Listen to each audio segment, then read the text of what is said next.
I know it's here somewhere. Finally. Oh, it's time for the doctor.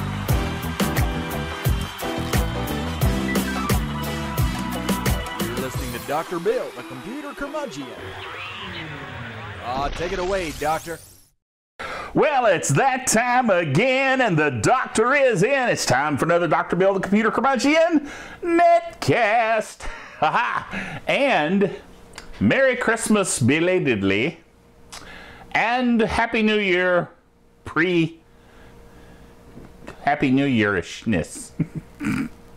I don't know. It's not quite Happy New Year. Kind of, it's sort of New Year-ish. You know what I mean?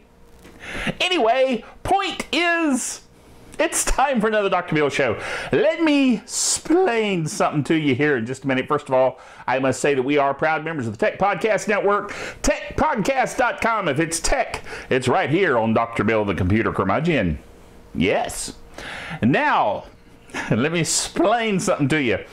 The holidays are always an interesting time for podcasts, netcast, cast of all kinds, cast of thousands. No, but netcast, yes. People don't tend to want to do netcast during the holidays, and so they take time off, and their audience goes, "Where's my content? I must have content," and so they're left wanting. But not here on drbill.tv. No, I'm here, you're there, and all's right with the universe. Yes, because I actually have some stuff for you. Now, here's the thing about holidays, and the reason a lot of people don't do podcasts, netcasts on holidays. Part two, one is they're busy doing holiday stuff.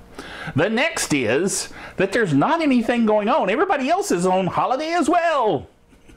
So all the people that make news are like, dude, I'm sleeping late. Give me a break. Can't blame them. Know what I mean? So that's what I've been doing, is sleeping later than usual, as I have been on holiday. Christmas and now New Year's. I ran the whole thing together into one big giant time off from work. Yes, I'm going to go back and I'm going to, who's that guy? Where'd he come from? Anyway, hope not. See, that's the secret. Some people say, you don't want to let them know you can get along. They can get along without you that long. Well, I've been on call, so they've called me several times to do things and fix things, so they know they can't get along without me. Yes. So anyway, I had a haircut. Did you notice that? Yes. My hair is not nearly as unruly as usual. Had a haircut and a beard trim. I almost look, I started to say professional, but I'll go with not as wild. That's a little toned down. Anyway, point is, I trust you had a Merry Christmas in terms of all of your holiday gift giving, that all the people that you gave stuff to are excited about what you got them. Yes, and that you're happy about what you got as well. I'll show you one of my presents. Are you ready? It's a genuine red hat. Get it? Red Hat Linux.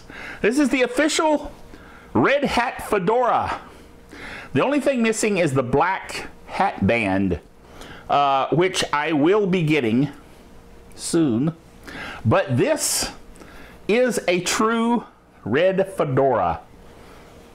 And of course my head is too big. But that's been a problem I've had my whole life. That's not an issue per se. But at least you're saying, boy, it doesn't really fit, does it, Dr. Bill? No, I'll put it a rakish slant. That looks awesome. Anyway, but it's a red hat, dude. I mean, how Linuxy can you get? I'll put it over here. Oh my.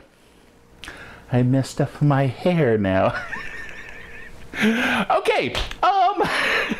Did I mention we're proud members of the Tech Podcast Network? Techpodcast.com if it's tech. It's right here on Dr. Bill. I'm pretty sure I mentioned that, but you can't say it enough because I am a proud member. Dude. And tech podcasters, by the way, are releasing podcasts during the holidays. A lot of them. So, there's content out there to be had. Just saying. Alrighty, let me tell you, this is going to be an abbreviated netcast. I know you're saying, really? Really? It's getting on now. Okay, I'll get back to the topic. The topic is tech. And, oh man, I just thought of something else I need to tell you.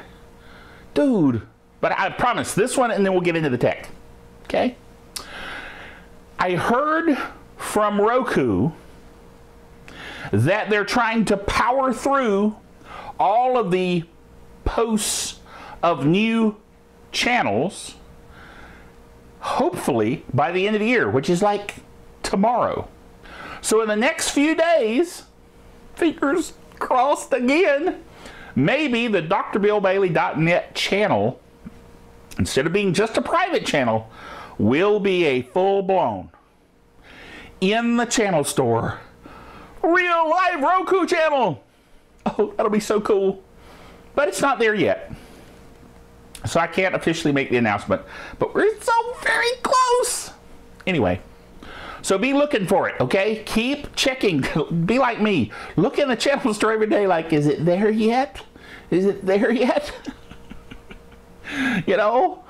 Sometimes they don't send an email saying, oh, hello, welcome to Roku. No, it shows up. So I check every day. Anyway, I'll let you know. In the meantime, you can connect with the beta channel, which is, you ready?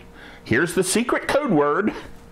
There should be like a little thing that drops out off of the ceiling and says, the code word is, if you don't remember the Groucho Marx show, which I'm sure you don't, that was a long time ago, then that will mean nothing to you. A little duck drop down. Why a duck? I don't know.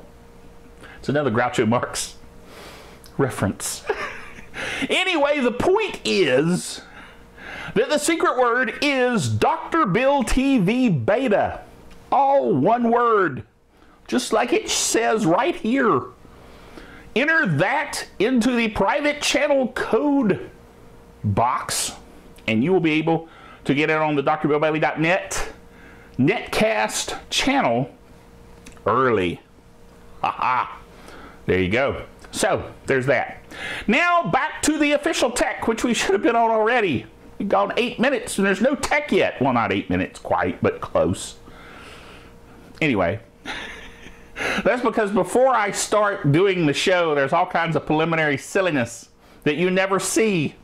There's plenty to see afterwards, but beforehand, you don't see me shuffling stuff around and moving things and messing with combing my hair and things of that nature.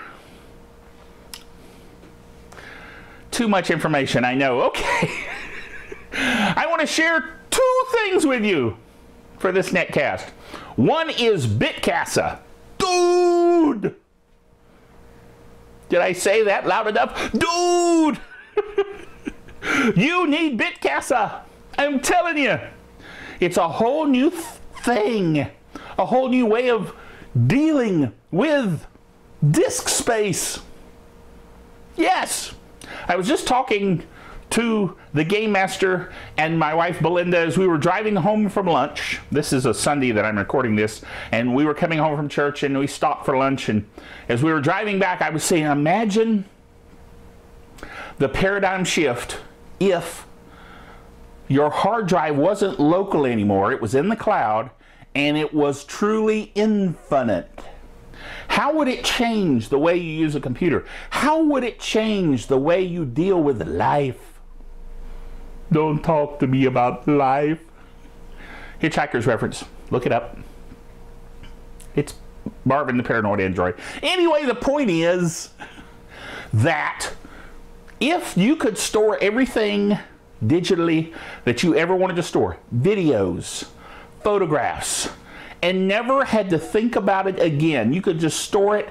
It would be secure. It would be backed up in the cloud. It would be totally secure. I'm talking about encryption that the government couldn't even crack. I mean, dude, serious, hardcore security.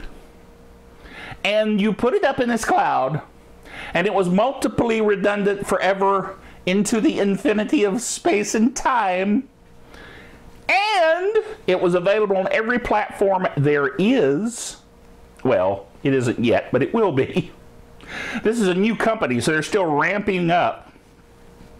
But 2 years ago, I heard about the very beginnings of this company, and they've been slowly growing the infrastructure to be able to provide an infinite hard drive, ubiquitous across all platforms and shareable across all platforms. And you say, dude, this has got to cost a ton of money. Because you think about it, when you run out of disk space and you have to run out and buy a hard drive, I mean, you're looking at least $100 roughly, okay, to add a hard drive. And if it's not where you can, you know, in your hardware, in your PC, where you can physically put one in, you know, you run out of ports or whatever, then what are you going to do? But if you had an infinite, truly infinite hard drive, imagine. And you could share your files with anyone. You could keep your data totally safe because it's totally encrypted. You could keep your computers all synced so that no matter what computer you use, what device you use, handhelds, phones, whatever, everything was synced so that you'd save a file. Let's say you shot a video on your phone and you saved it to your BitCasa infinite drive, and then you went home and you boot your computer and there's your BitCasa infinite drive. Think about it. It would change the universe. Now, here's the thing. I'm still a big fan of Dropbox, so don't get me wrong, I love my Dropbox. However, BitCasa, dude, does everything Dropbox does but more, okay? And now you're saying it's got to cost a ton of money. You ready? Right now it's free. Infinite is free until sometime next year. And then your free account will no longer be free. Now, they did say that if you choose not to sign up, they'll give you plenty of time to get all your stuff out of there. But, dude, if you're using it like you probably want to, you're going to have gigabytes and gigabytes and gigabytes and gigabytes of storage out there. But the cost, you ready? $10 a month. That's $120 a year. So for $120 a year, which is about what you buy one hard drive for, you have an infinite amount of space forever, as long as you're paying the $10 a month. And like I said, you know, they'll give you time to get everything off. They're nice guys, you know what I'm saying? Now you can go to the article on drbill.tv, drbill.tv, and read the article about all the benefits of BitCasa, and you can watch the video of their Disrupt conference presentation, where the actual founder explains how it all works. Dude, check it out. I'm telling you, I started using it, and the thing that I'm amazed about is they have integrated it so tightly with the operating system. It appears as a drive letter, so it looks like Drive E. It says BitCasa Infinite Drive, so you can tell that that's what it is. You can sync your existing folders on your PC to that drive, so that it's like buying a crash plan, backup plan, but it's stored in your infinite drive, okay? So, I mean, it's kind of like if you're already paying for this, just go ahead and switch that over to BitCasa, and dude, you're ready to roll. Know what I'm saying?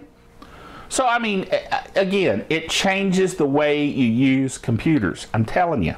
So check it out. All right, this second item for the holiday edition here has to do with the holidays. And that is, everybody heard, all my friends and family, heard Dr. Bill's on vacation. He has time to fix my computer.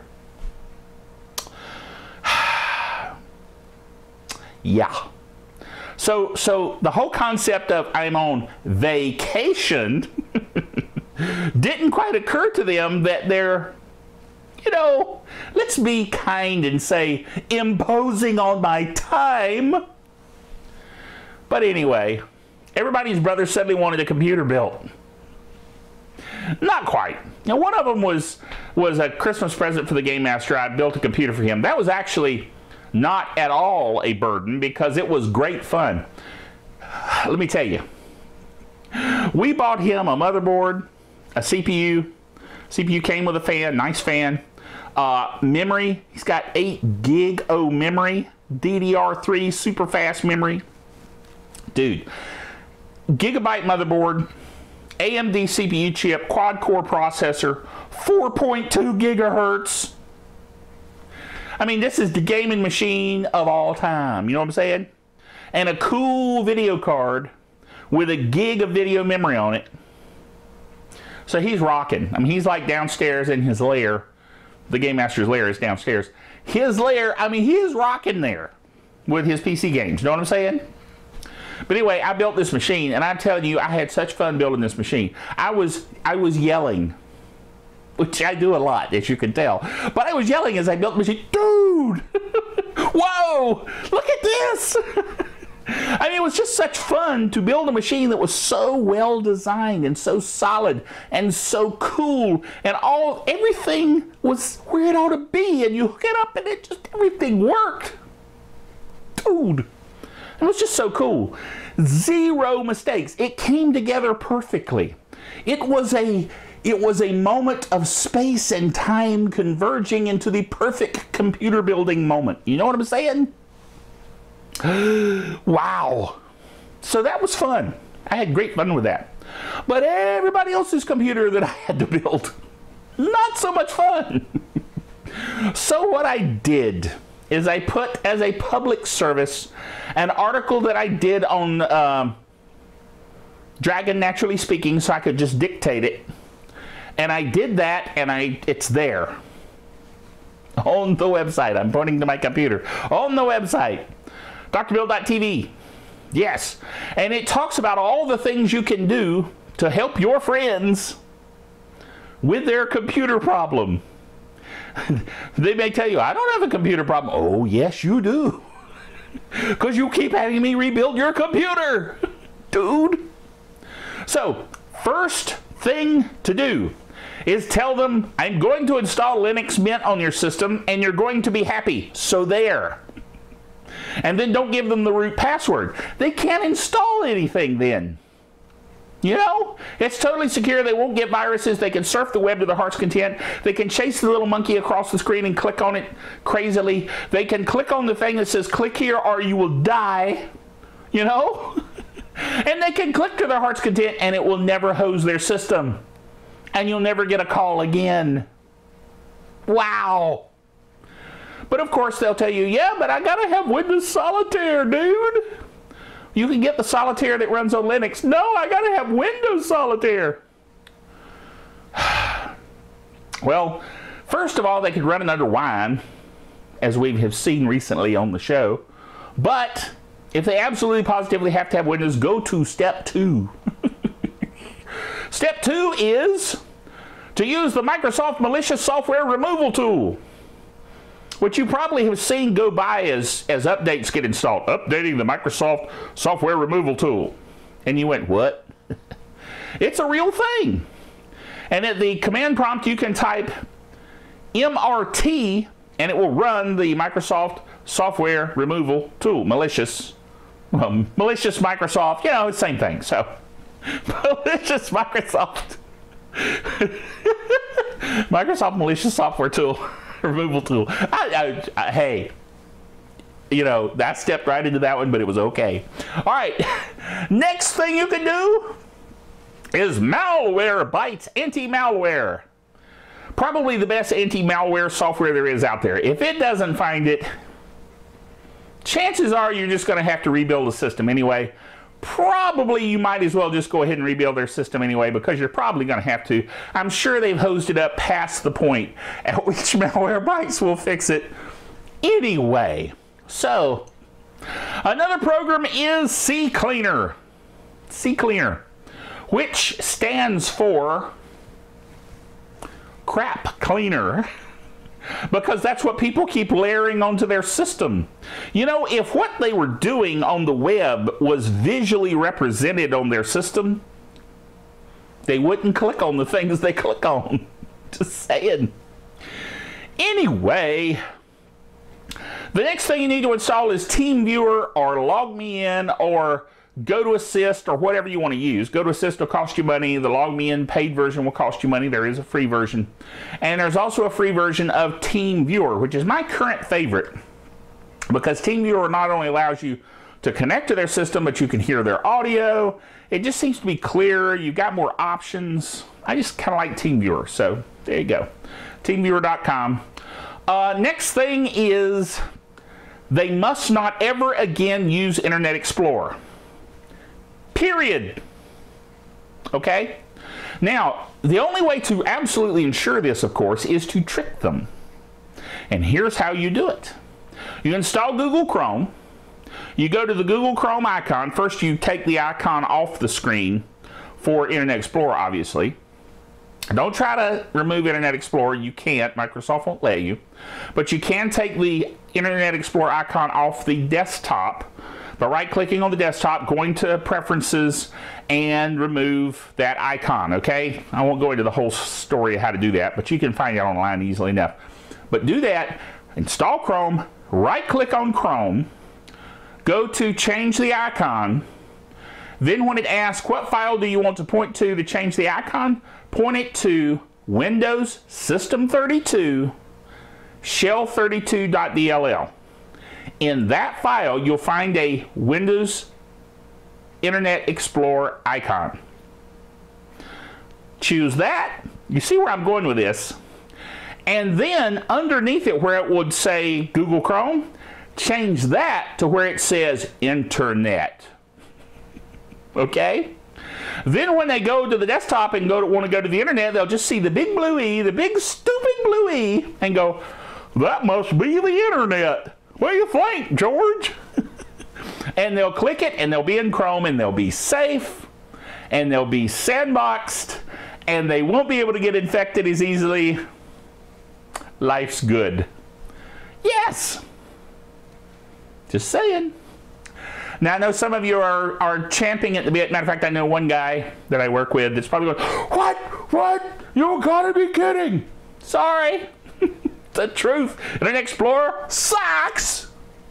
Okay? So, get rid of it as best you can. Don't try to actually get rid of it, or you'll hose your system, because Microsoft's evil and they want it there. So just hide it and use Chrome. Okay? All right. And then finally, last thing, and that is if they are absolutely incorrigible, they're going to hose their system no matter what you do, then go ahead and get them to purchase. Don't you purchase it unless you're that desperate. Get them to purchase Deep Freeze. It's a paid-for product, but it costs $35.50 for the 1-year licensed standard edition. Install that, and here's what it'll do. It will freeze the system at the point where you built it, where it's nice and clean and pristine and everything is working. It'll freeze it there so that they can install junk all day long. They can download junk. They can put everything they want on their system. They can get infected with anything. And then when they reboot, when they call up and says, my system won't work, just tell them reboot. And when they reboot, it will go back to the point you left it. Nothing they installed, for good or ill, will be on the system, only what you left there. It's intended for businesses that want to have like a kiosk type system that is impenetrable, that nobody can put anything on. You're treating the person that is the person who's messing with you all the time as though they're idiots, okay? And they don't know what they're doing. And so you give them a system that they cannot screw up.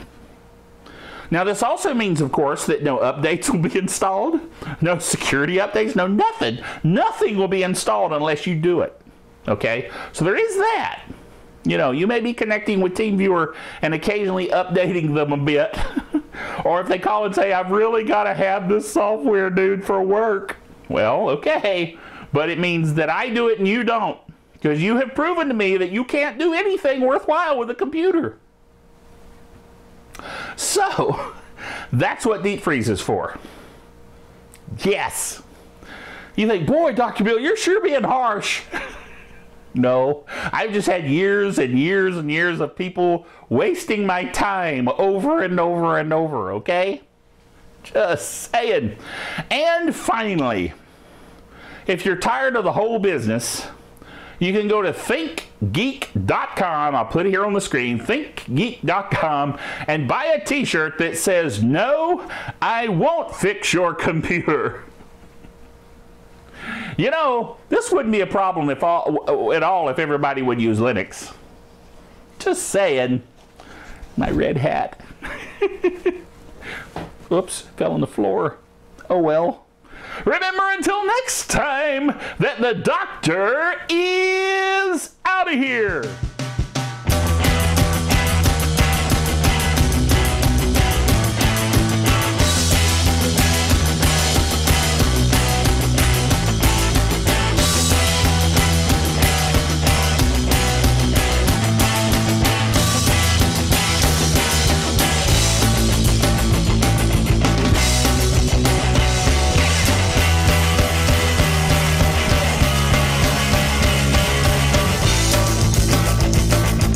Dr. Bill, the Computer Curmudgeon, is a production of DrBillBailey.net with all the honors, rights, and privileges thereunto appertaining.